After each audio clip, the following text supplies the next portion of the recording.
નમસ્કાર. આજના આ ખાસ વિશ્લેષણમાં સ્વાગત છે. આજે આપણે એક એવી સંસ્થાની વાત કરવાના છીએ જે સરકારી શિક્ષણ વિશેની આપણી જૂની માન્યતાઓને મૂળમાંથી બદલી નાખશે. હા, આજે સરકારી શાળાઓ કેટલું આધુનિક અને ઉત્તમ શિક્ષણ આપી શકે છે તેનું એક જીવંત અને પ્રેરણાદાયક ઉદાહરણ આપણે જોવા જઈ રહેલા છે. ચાલો શરૂ કરીએ. હવે એક સવાલ થાય, આજના સમયમાં એક આધુનિક સરકારી શાળા ખરેખર કેવી દેખાવી જોઈએ? આપણા મનમાં કદાચ જૂના તૂટેલા મકાનોનું ચિત્ર આવે, ખરું ને? પણ ના, આજે આપણે ગુજરાતની એક એવી શાળાની મુલાકાત લઈશું જેણે વિદ્યાર્થીઓની સફળતા માટે એક નવો જ બેન્ચમાર્ક, એક નવો જ આદર્શ સ્થાપિત કર્યો છે. તો ચાલો સૌથી પહેલાં વાત કરીએ આ આદર્શ સરકારી શાળા એટલે કે લખાપુરા પ્રાથમિક શાળા વિશે. આ શાળા વાવ થરાદના રાહ તાલુકામાં આવેલી છે. અહીં ધોરણ 6 થી 8ના વિદ્યાર્થીઓને શિક્ષણ આપવામાં આવે છે. આખી શાળાનું સંચાલન આચાર્ય શ્રી જીવાભાઈ કે દેસાઈના સક્ષમ માર્ગદર્શન હેઠળ થાય છે. વહીવટી પારદર્શિતા માટે શાળાનો ડાઇસ કોડ અને સંપર્ક નંબર પણ સ્પષ્ટ છે. અરે હા, આ આખી સુંદર રૂપરેખા ચિરાગ એન પટેલ દ્વારા તૈયાર કરવામાં આવી છે. હવે આગળ વધીએ અને જોઈએ આ શાળાના સૌથી મજબૂત પાસા વિશે, એટલે કે ઉચ્ચ લાયકાત ધરાવતા નિષ્ણાત શિક્ષકો. લોકો ઘણીવાર એવું માને છે કે સરકારી શાળાઓમાં સારા શિક્ષકો નથી હોતા, પણ આ વાત અહીં સાવ ખોટી સાબિત થાય છે. ગણિત, વિજ્ઞાન હોય કે પછી ભાષા, દરેક વિષયના શિક્ષકો BSc, MSc અને B.Ed જેવી ઉચ્ચ ડિગ્રીઓ ધરાવે છે. એટલું જ નહીં, આ શિક્ષકોએ રાજ્યકક્ષાની અઘરી ગણાતી ટેટ2 અને ટાટ પરીક્ષાઓ પણ પાસ કરેલી છે. ચિરાગભાઈ પટેલ, વૈશાલીબેન સુરકાર અને સેલાભાઈ કે ચૌધરી જેવા અત્યંત સક્ષમ શિક્ષકોના હાથમાં બાળકોનું ભવિષ્ય એકદમ સુરક્ષિત છે, એમાં કોઈ શંકા નથી. અને હા, આ માત્ર કાગળ પરની ડિગ્રીઓ નથી. આ શિક્ષકો પાસે 9, 12 અને 14 વર્ષ જેટલો બહોળો શૈક્ષણિક અનુભવ છે. આટલો લાંબો અનુભવ બતાવે છે કે તેઓ વિદ્યાર્થીઓને કેટલું સચોટ અને વ્યવહારુ માર્ગદર્શન આપી શકે છે. ખરેખર આ એક બહુ મોટી વાત કહેવાય.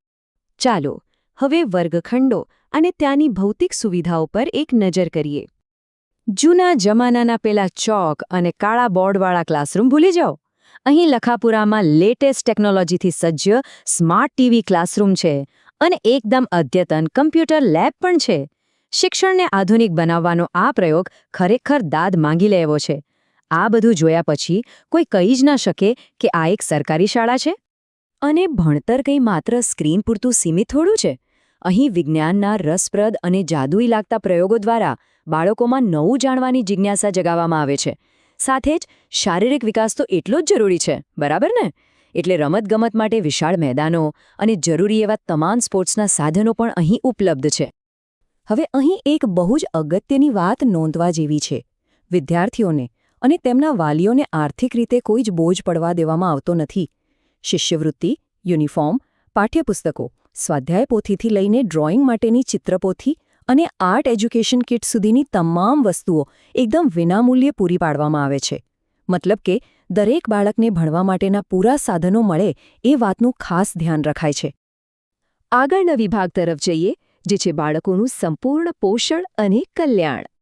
ભણતરની સાથે સ્વાસ્થ્ય પણ એટલું જ અગત્યનું છે. અહીં દૂધ સંજીવની યોજના હેઠળ બાળકોને રોજ અલગ અલગ ફ્લેવરવાળું તાજું દૂધ આપવામાં આવે છે. જરા વિચારો, બાળકોના દિવસની શરૂઆત આવા સરસ અને પૌષ્ટિક પીણાથી થાય તો એમનો વિકાસ કેટલો સારો થાય. વાત માત્ર સવારના દૂધ પૂરતી અટકતી નથી. મિડ ડે મીલ એટલે કે મધ્યાહન ભોજન અને અલ્પાહાર યોજના દ્વારા આખો દિવસ બાળકોને પૌષ્ટિક જમવાનું અને નાસ્તો મળે તેની પૂરી વ્યવસ્થા છે. આ બતાવે છે કે શાળા માત્ર અભ્યાસ જ નહીં, પણ વિદ્યાર્થીઓના શારીરિક સ્વાસ્થ્યને પણ કેટલી પ્રાથમિકતા આપે છે.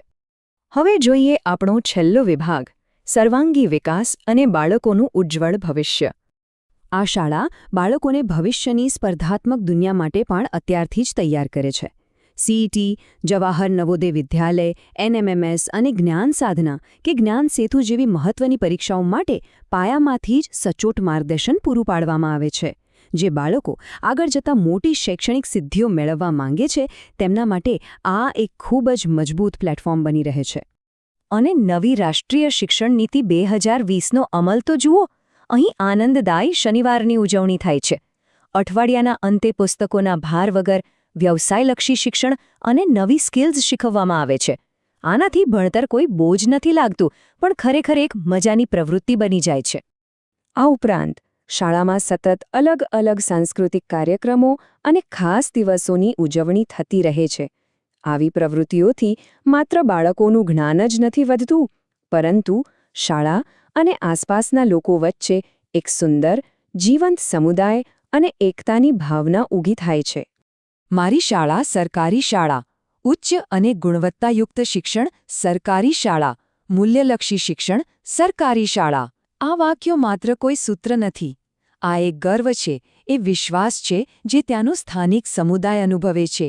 આ શાળા ખરેખર સંસ્કાર અને ઉચ્ચ ગુણવત્તાવાળા શિક્ષણનું એક સાચું પ્રતીક બની ગઈ છે. તો આ બધું જોયા પછી એક બહુ જ મોટો અને મહત્વનો પ્રશ્ન ઊભો થાય છે. શું આપણી આવનારી પેઢી આધુનિક સરકારી શિક્ષણના આ અદ્ભુત સ્તરનો લાભ લઈ રહી છે ખરી? જો ના, તો પછી રાહ શેની જોવાની? આજના વિશ્લેષણ પરથી એ વાત તો એકદમ સ્પષ્ટ છે કે આધુનિક સરકારી શાળાઓ શ્રેષ્ઠ અને વર્લ્ડ ક્લાસ શિક્ષણ આપવા માટે હવે સંપૂર્ણપણે સજ્જ છે. આ માહિતીસભર સફરમાં જોડાવા બદલ અને શિક્ષણ ક્ષેત્રની આ સકારાત્મક ક્રાંતિને સમજવા બદલ ખૂબ ખૂબ આભાર.